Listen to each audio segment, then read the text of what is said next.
nom du Père et du Fils et du Saint-Esprit, ainsi soit-il. Cher Monsieur l'abbé, mes chers frères, j'ai la joie aujourd'hui de célébrer 25 ans d'ordination sacerdotale qui a eu lieu le 27 juin 1996 à Icône.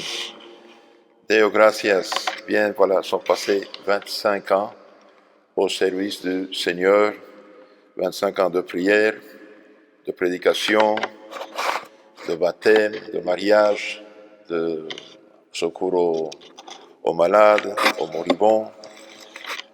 Merveilleuse, 25 ans dans les missions en plus. Depuis mon ordination, je suis dans les missions. D'abord, j'étais au district de Mexique, Amérique centrale. Et depuis 2017, le prieuré de Guatemala, qui se trouve en Amérique centrale, a été promu comme maison autonome, c'est-à-dire un district en formation. Et depuis Guatemala, nous évangélisons, nous avons des missions dans tous ces pays d'Amérique centrale, Salvador, Honduras, Nicaragua, Costa Rica et Panama. Il nous reste Belize. Belize, c'est une colonie anglaise protestante. Donc, Deo gratias pour tout. Aujourd'hui, mes chers frères, je voudrais vous parler quelques paroles au sujet du sacerdoce. Notre Seigneur Jésus-Christ, le Fils de Dieu vivant, s'est fait homme pour sauver les hommes. Et comment il a sauvé les hommes? En donnant sa vie sur la croix pour nous. Ce salut que Jésus, par son sang, méritait pour les hommes, l'a confié à son Église. Quelle Église? L'Église que lui-même a fondée. Et quelle est-elle? Eh bien, c'est l'Église qui a 2000 ans. L'Église qui a 2000 ans, c'est l'Église une, sainte, catholique et apostolique. Il n'y en a pas d'autre. Jésus a confié le salut, l'Évangile, c'est-à-dire sa doctrine, son enseignement à cette Église, aux apôtres, dans la personne des apôtres. Et les apôtres l'ont confié à leurs successeurs, qui sont les évêques et les auxiliaires des évêques, les prêtres. Alors le prêtre, concrètement, c'est un fils d'homme, choisi parmi les hommes, mais destiné au culte de Dieu, destiné à représenter le Christ, destiné à être instrument de Christ. Pour cela, les sacrements dans l'Église du Christ, la vraie Église, sont indispensables, sont nécessaires. Une Église sans sacrement, ce n'est pas l'Église du Christ. Notre Seigneur nous a laissé comme 7 canaux qui transmettent la grâce, le salut, qui sont les 7 sacrements. Par le baptême, nous naissons comme enfants de Dieu.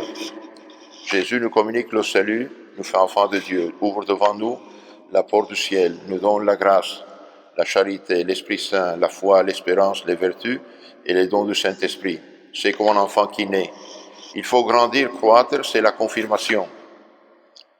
Et puis, il faut s'alimenter. Celui qui ne mange pas mon corps et ne boit mon sang n'a pas la vie éternelle. C'est l'Eucharistie, la Sainte Communion. Et puis, si on est blessé, si on est mort spirituellement parlant, eh bien, la résurrection spirituelle, une sorte de deuxième baptême, on peut dire, la confession, pardon des péchés. En effet, le jour même de la résurrection, notre Seigneur a parlé aux apôtres et leur a communiqué l'Esprit Saint pour le pardon des péchés. Recevez l'Esprit Saint, à qui vous pardonnez les péchés, ils leur seront pardonnés, et à qui vous les retenez seront retenus. Ça se trouve dans le chapitre 20-23 de Saint Jean. Et puis après le baptême, confirmation, Eucharistie, communion, pardon des péchés, il faut se préparer au voyage à l'éternité. Eh bien, on a les saintes huiles. Ces sacrements, mes chers amis, mes chers frères, c'est pour tous les chrétiens. Mais il reste encore 2 sacrements qui sont pour la société. Le mariage pour peupler la terre et le ciel, et le sacerdoce pour communiquer précisément la grâce de Dieu, le salut aux âmes. Notre Seigneur, avant de monter au ciel, a donné cet ordre aux apôtres. Tout pouvoir m'a été donné au ciel et à la terre. Eh bien, allez dans le monde entier, prêcher l'Évangile, c'est-à-dire sa doctrine divine, à toutes les nations, baptisez-les au nom du Père et du Fils et du Saint-Esprit.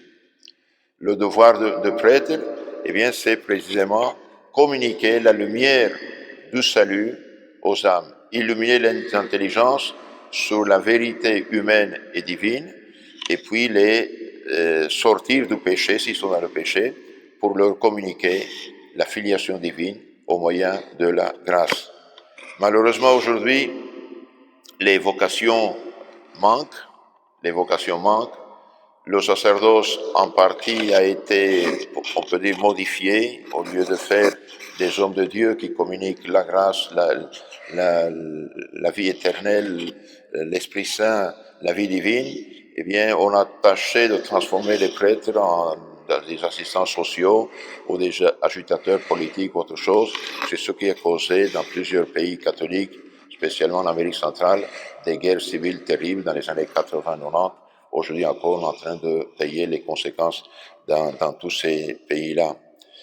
Il y a eu un homme de Dieu, un évêque saint qui était conscient de toutes ces situations, et il a dit, je ne suis pas d'accord qu'on transforme l'évangile. Cet évêque saint, vous connaissez, a été Monseigneur Lefebvre, qui vraiment, il a fait ce qu'il devait faire. D'abord, former des prêtres pour communiquer la grâce, pour communiquer l'Esprit Saint, pour communiquer la clé du ciel pour arriver au ciel. Et je disais aujourd'hui, les vocations manquent un peu dans le monde entier. Prions pour les vocations, mais aussi que les familles, les jeunes qui ne sont pas mariés, qu'ils se marient pour avoir des enfants, et de ces enfants vont sortir les vocations, soit des religieuses, soit des sacerdotales.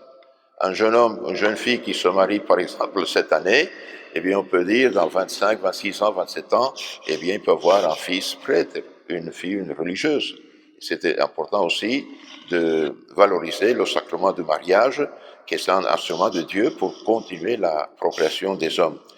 Maintenant, je voudrais vous lire un texte sur le sacerdoce d'un grand écrivain catholique argentin des années 1950, Hugo Wast. Cet homme catholique décidé, il a fait un merveilleux texte sur le sacerdoce. Je vais le lire, vraiment, c'est très intéressant. Quand on pense que même la Sainte Vierge Marie ne peut faire ce que fait un prêtre, même la Sainte Vierge, qui est la Mère de Dieu, la plus sainte de toutes les créatures, la Sainte Vierge ne peut pas faire ce que fait un prêtre. Saint Curé d'Ars, il disait, mettez là-bas 200 anges, ils ne peuvent pas vous pardonner les péchés. Mettez un prêtre là, eh bien, il vous absout au nom du Seigneur, parce qu'il a reçu ce pouvoir. Donc, il a raison sur cet ordre. Quand on pense que même la Sainte Vierge ne peut pas faire ce que fait un prêtre, quand on pense que ni les anges, ni les archanges, ni Michel, ni Gabriel, ni Raphaël, ni quelques princes de ceux qui ont vaincu Lucifer ne peuvent faire ce que fait un prêtre.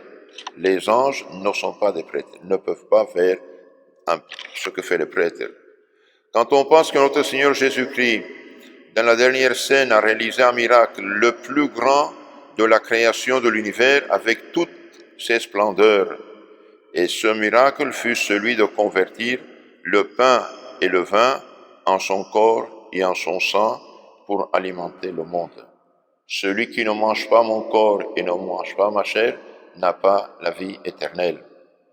Mais bien chers frères et sœurs, l'immoralité actuelle qui a sali, on peut dire, toutes les nations chrétiennes, eh bien, d'où vient? Et parce que les gens n'ont plus l'antidote de l'Eucharistie, n'ont plus la communion. Pour cela, il n'y a plus de chasteté. Et pour cela, on réclame des droits et des droits et des droits au vice et au péché. Celui qui ne mange pas mon corps et ne boit pas mon sang n'a pas la vie éternelle, mais aussi la vie spirituelle dans ce monde. Eh bien, sans l'Eucharistie, il n'y a pas de chasteté possible. C'est ce qui explique la décadence actuelle. Ce miracle de l'Eucharistie, de la transubstantiation, du changement du pain et du vin en corps et sang de Jésus, ce miracle devant lequel les anges et les hommes se mettent à genoux, un prêtre peut le répéter chaque jour. Quand on pense à l'autre miracle, celui du pardon des péchés, que seul le prêtre peut réaliser, on reste dans... On a, je ne sais plus comment on dit en français, assombrados, on reste vraiment bouche bée. Seul Dieu peut pardonner les péchés. Et ce pouvoir de pardonner les péchés notre Seigneur Jésus-Christ l'a donné à son Église, le jour de la résurrection. Recevez l'Esprit Saint. Ceux à qui vous aurez pardonné les péchés leur seront pardonnés. Ce n'est pas peu. Quand on a mis devant les pieds de notre Seigneur le paralytique, il a dit, courage mon fils, tes péchés te sont pardonnés. Et les prêtres juifs, les pharisiens disaient, mais cet homme blasphème, qui peut pardonner les péchés, sinon Dieu seul? Ils avaient raison, seul Dieu peut pardonner les péchés, mais Jésus est Dieu fait homme. Et Dieu fait homme a donné aux hommes le pouvoir de pardonner les péchés.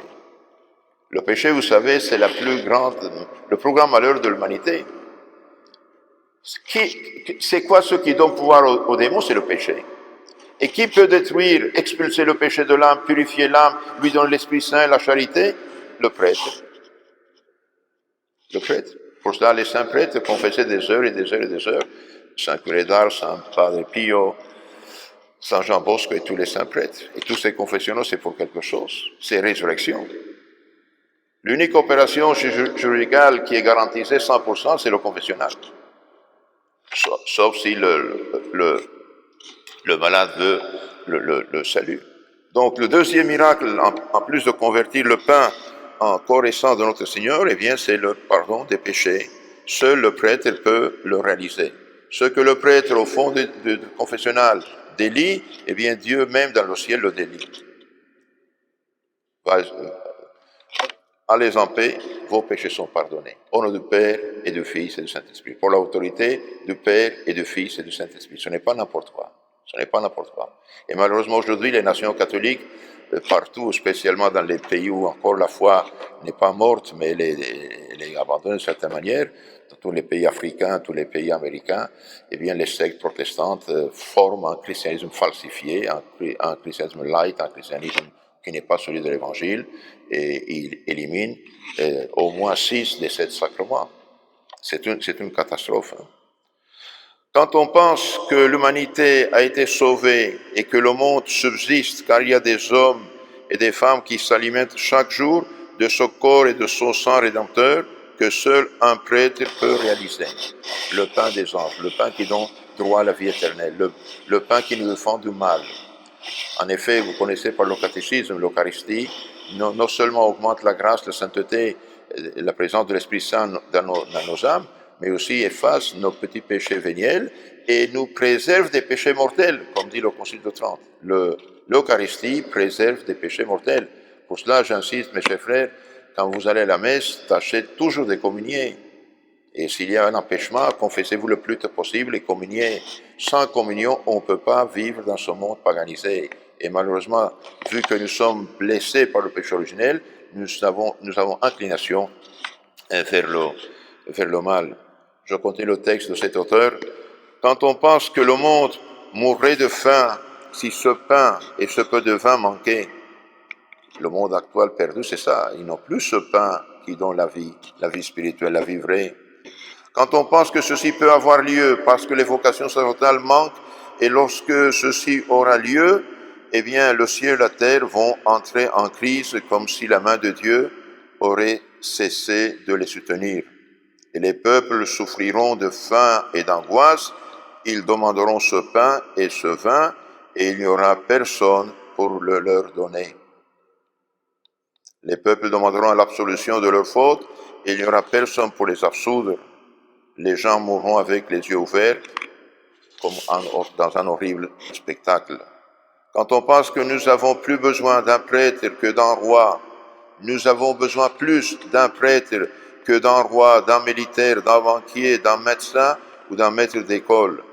Car le prêtre peut les remplacer tous, mais aucun ne peut remplacer le prêtre. Quand on pense au prêtre qui célèbre la messe sur l'autel, sa dignité est infiniment plus grande qu'un roi. Ce n'est pas un symbole, ni même l'ambassadeur du Christ, sinon que c'est Jésus lui-même qui est présent sur l'autel, répétant dans la personne du prêtre le miracle des miracles, la présence de Dieu sur terre dans l'Eucharistie. Quand on pense à tout ceci, on comprend l'immense nécessité de favoriser les vocations et d'avoir des familles chrétiennes nombreuses parce que de là surgissent les vocations. On comprend le désir que les familles avaient dans les temps passés d'avoir une vocation dans leur sein. On comprend le grand respect que les peuples avaient envers les prêtres. Ceci était reflété dans les lois. On comprend que le pire crime que l'on peut commettre, c'est d'empêcher ou de décourager une vocation. On comprend que provoquer l'apostasie d'une vocation, c'est comme faire le rôle de Judas qui a vendu le Christ. On comprend que si un père ou une mère empêche la vocation sacerdotale d'un fils, c'est comme s'il renonçait à un titre de noblesse incomparable. On comprend que plus qu'une église, plus qu'une école, plus qu'un hôpital, ce qui est nécessaire, c'est un séminaire ou un noviciat. Parce que s'il y a un séminaire noviciat, eh bien, ils vont construire les églises, les hôpitaux, l'orphelinat, etc. On comprend que pour donner ou construire ou maintenir un séminaire ou un noviciat, il faut multiplier les naissances du Christ. On comprend que pour payer les études d'un jeune séminariste, d'un novice, il faut préparer le chemin par où cet homme arrivera à l'autel. Qu'une demi-heure par jour, quand on célèbre la messe, qu'une demi-heure par jour sera beaucoup plus que toutes les dignités de la terre et tous les saints du ciel, car ce sera Jésus même sacrifié en son corps et sang qui alimentera le monde. Vous savez, mes chers frères, que la messe, c'est le sacrifice de la croix renouvelé sur l'autel avec la même efficacité pour notre profit. Quand vous êtes à la messe, eh bien, c'est comme si vous étiez le vendredi saint devant la croix de Jésus, notre Seigneur. Pour cela, Monseigneur Lefebvre a eu cette idée extraordinaire de dire on reste fidèle à la tradition de 2000 ans et on ne va pas entrer dans un changement qui un jour va terminer dans la poubelle de l'histoire. Mes chers frères, prions pour les vocations, prions pour les prêtres, et sachez aussi que les prêtres prient pour vous. 8 fois par jour, nous prions les psaumes, la prière officielle de l'Église, pour l'Église et pour tous ses enfants. Et dans chaque messe, on offre le saint sacrifice pour tous, pour les vivants et pour les morts. Dans la situation actuelle du monde, on aurait tendance au découragement. Eh bien, je vous dis, ne vous découragez pas. Nous ne devons pas nous décourager. Le Christ est le maître de l'histoire. Et ce qui se passe aujourd'hui, eh bien, c'est conséquence des péchés des hommes, c'est conséquence de la négligence de ceux qui devraient alerter les peuples. Il y a des années, il y a beaucoup d'endroits, il y a de bonnes exceptions, Dieu merci, mais quand même d'autres endroits, l'évangile vrai, le catéchisme vrai n'ont pas été communiqués. Pour cela, les gens se sont paganisés. Et dans la crise actuelle de cette peste, eh bien, n'ayons pas peur. Il y a eu des péchés publics, les péchés augmentent, et il n'y a pas eu de pénitence publique que je chasse, oui. Il y a eu des péchés, mais il n'y a pas la pénitence dans la cendre, dans le jeûne, dans les larmes, non. Bon, il y a des familles qui prient, il y a des prêtres qui prient, il y a certains évêques ou prêtres qui demandent, mais il n'y a pas eu quelque chose de général. Pour ça, ça peut continuer, et ça aussi fait réfléchir un peu les gens pour qu'ils sont rien sans Dieu, quoi. Un petit virus invisible, ça fait quand même trembler les peuples et les gouvernements. Eh bien, demandons au bon Dieu qu'il sorte du mal le bien et que ça aide à réfléchir les gens. Je conclue avec un conseil. Si vous voulez gagner les âmes, si vous voulez gagner des âmes, et ce n'est pas facile parce que les âmes vraiment sont plongées dans le péché, eh bien, si vous gagnez des âmes, eh bien, nous devons d'abord prier, bien sûr, mais aussi montrer amabilité et bonté et douceur. Les gens aujourd'hui sont blessés. Après vous toucher, ils disent aïe. Donc il faut l'amabilité, la douceur. Le père Fabre, un grand converti anglais du 19e siècle, disait, si nous voulons gagner les âmes, nous devons avoir de l'amabilité vers les âmes. Et nous devons savoir que l'amabilité, la bonté, la douceur a converti plus de pécheurs que l'éloquence et la sagesse. Le zèle, l'éloquence et la sagesse n'ont converti personne sans la charité et sans l'amabilité. Donc le zèle amer, les critiques sans miséricorde ne convertissent pas. La douceur, l'amabilité, la bonté, la charité aident les âmes parce que les gens croient ce qu'ils voient. Donc tâchons de refléter dans notre âme, dans notre comportement plutôt, ce que nous avons dans notre âme, la charité de Christ. C'est de ça que les gens ont besoin aujourd'hui.